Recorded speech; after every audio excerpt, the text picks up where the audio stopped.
V-Guard presents कौन जीत रहा है, को पावर्ड बाय सेंसोडाइन एंड विमल। बोलो जुबां केसरी।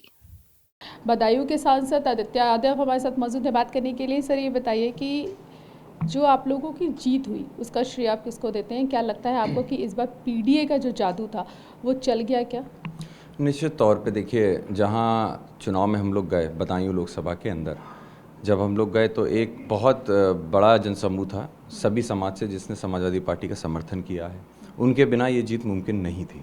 इसीलिए मैं आपके चैनल के माध्यम से सबसे पहले बदायूं की जनता का धन्यवाद दूंगा जिसने इस बड़ी जीत में हम लोगों को अक्सर किया। मैं उनको विश्वास दिलाता हूं कि हम लोग बदायूं के विकास के लिए काम करेंगे।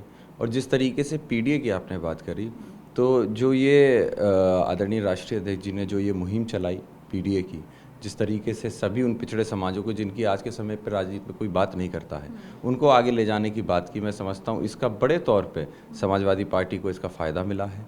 और समाजों को, सभी समाजों को एक विश्वास भी मिला है कि आदरणीय अखिलेश यादव जी और समाजवादी पार्टी संसद से लेकर विधानसभाओं में उनके समाज की और उनके हकों की लड़ाई लड़ने का काम करेगी। आज बैठक है अभी आप लोगों की कुछ ही देर में अखिलेश जी के साथ में, तो क्या मुद्दे रहने वाले हैं? बैठक में जाने वाले हैं, पहली बैठक होगी इस बार आपकी?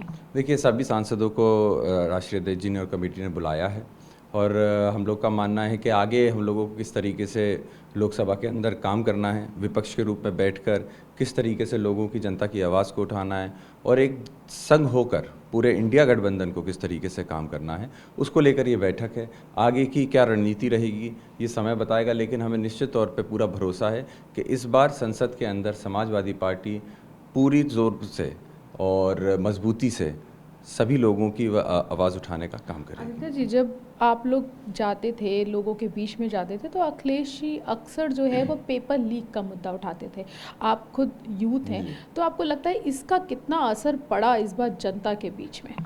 देखिए, खास करके जब राजनीति की बात होती है, चुनाव की बात होती है, जिस तरफ का युवा का रुख होता है, कहीं ना कहीं बड़े पैमाने पे चुनाव तय युवा करता है।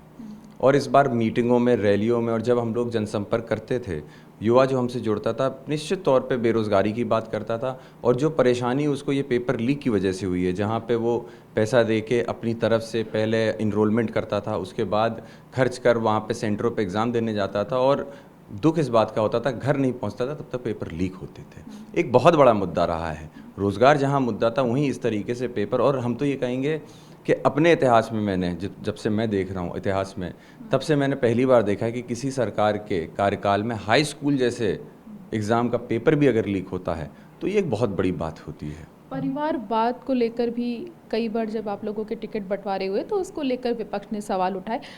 हालांकि 5 की 5 सीट जो परिवार की थी वो आप लोगों के खाते में गई। आपको लगता है इसका असर जो है, क्या जो नैरेटिव सेट किया जा रहा था उसका असर हुआ? बिल्कुल असर नहीं हुआ। अगर आपने जैसा कहा कि अगर असर होता तो ये 5 सीट कैसे जीतते।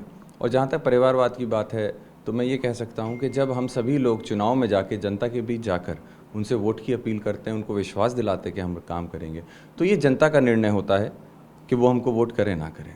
हमें जनता के बीच में लड़ने के लिए, चुनाव लड़ने के लिए भेजा जा रहा है। अगर मैं नियुक्त होकर पार्टी की तरफ से एमएलसी बना दिया जाता या नियुक्त करके मुझे राज्यसभा भेज दिया जाता या किसी भी परिवार के सदस्य को भेजा जाता तो वो परिवारवाद कहा जा सकता था।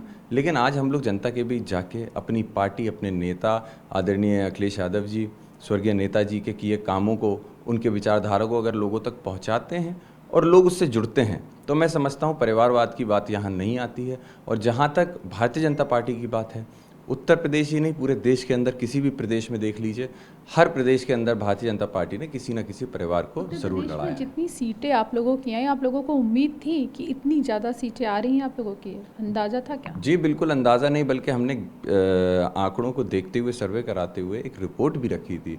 और आज जो सीटें हैं उसमें कम से कम 5 से 6 सीटों का इजाफा और होता अगर जिस तरीके से प्रशासन का दबाव बनाकर कई सीटों पे जो हराया गया है प्रत्याशियों को, इंडिया गठबंधन के, समाजवादी पार्टी के प्रत्याशियों को, तो ये आंकड़ा और ऊपर जा सकता था। लेकिन आंकड़ा इसीलिए नीचे रहा क्योंकि जो प्रशासन की बेईमानी से, दबाव से उन लोगों ने कई जगहों पे, फरकाबाद जैसी सीट है, एकाएक उनको हराने का काम किया। तो ये सारी सीटें हैं जिन पे बेईमानी करके रहा, तो ये आंकड़ा और ऊपर जाता। इंडिया गठबंधन और समाजवादी पार्टी को खास करके उत्तर प्रदेश में बहुत बड़ा समर्थन मिला आने है। वाले टाइम पे भी इंडिया गठबंधन का जो ये गठबंधन है, खासतौर पे अगर मैं बात करूं कांग्रेस की, तो क्या आने वाले समय में ये कायम रहेगा? क्योंकि पिछली बार भी गठबंधन हुआ था लेकिन बाद में ब्रेक हो गया था रिजल्ट्स आने के बाद में। तो आपको लगता है कि ये आगे कंटिन्यू रहेगा या इसको कंटिन्यू रहना चाहिए? बिल्कुल मुझे पूरा विश्वास है कि इसको कंटिन्यू रहेगा, क्योंकि ये गठबंधन पिछले गठबंधनों से बहुत अलग था।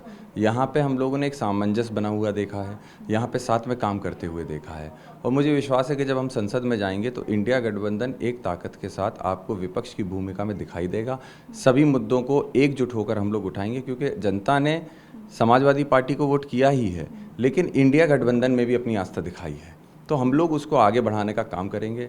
फैसला राष्ट्रीय नेतृत्व का है या आगे किस तरीके से गठबंधन जाएगा, लेकिन हम लोगों का ये मानना है कि जिस तरीके से जनता ने इंडिया गठबंधन को अपना वोट और अपना आशीर्वाद दिया है, ये गठबंधन ही आने वाले समय में उनको भी हक दिलाने का काम जी, करेगा। आखिरी सवाल, अखिलेश जी अब दिल्ली की राजनीति करेंगे कि उत्तर प्रदेश की? क्योंकि कन्नौज में भी उनको भारी मतों से विजय हुए हैं, तो क्या अब वो दिल्ली का रुख करेंगे या उत्तर प्रदेश में रह के उत्तर प्रदेश की राजनीति करेंगे? देखिए, ये पार्टी का और राष्ट्रीय अध्यक्ष जी का निर्णय है।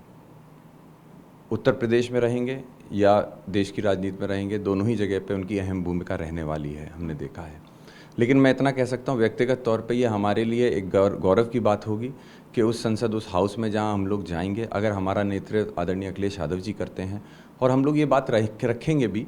हमें लगता है सभी सांसद, कुछ सांसदों से जो अभी बने हैं उनसे मेरी बात भी हुई, संपर्क में रहा, तो हम सबका ये मन है कि आदरणीय अखिलेश यादव जी संसद में इंडिया गठबंधन और समाजवादी पार्टी को आवाज़ उठाएं, हम लोगों को अपने नेतृत्व में काम कराएं। ये सबसे बढ़िया रहेगा दिल्ली की राजनीति दिल्ली की करें, राजनीति में अगर वो आए तो। ये आप चाहते हैं? जी। आपके साथ साथ और भी कई सांसद आपने कहा। जी जी, कई लोगों के, हम लोगों के मन है, हम लोगों की इच्छाएं हैं कि जब हम लोग संसद में जा रहे हो तो उस हाउस में अगर आदरणीय अखिलेश और फिर यादव जी होंगे। उत्तर प्रदेश की बागडोर कौन संभाले? क्योंकि अगर दिल्ली वहाँ वो चले गए तो उत्तर प्रदेश किसके हाथों में? क्या शिवपाल जी को आगे आना चाहिए और उत्तर प्रदेश की जो कमान है वो संभालनी चाहिए? देखिए, हमने चुनाव में देखा, आदरणीय शिवपाल यादव जी ने सभी क्षेत्रों में जाके चुनाव लड़ाया। जिस जिस सीटों पे वो गए, वहाँ पे उनके जाने से एक असर पड़ा है निश्चित तौर पे। वो सीटें भी निकली हैं बड़े अंतर से। तो मैं ये कह सकता हूँ कि अगर वो तो प्रदेश की राजनीति में अहम भूमिका में हैं ही, लेकिन आने वाले समय में और बड़ी भूमिका में होंगे तो निश्चित पार्टी को मजबूती मिलेगी। शुक्रिया TV9 से बात करने के लिए। कैमरामैन सुभाष के साथ प्रीति श्रीवास्तव, TV9 भारतवर्ष, लखनऊ। वीगार्ड प्रेजेंट्स कौन जीत रहा है, को पावर्ड बाय सेंसोडाइन एंड विमल। बोलो जुबां केसरी।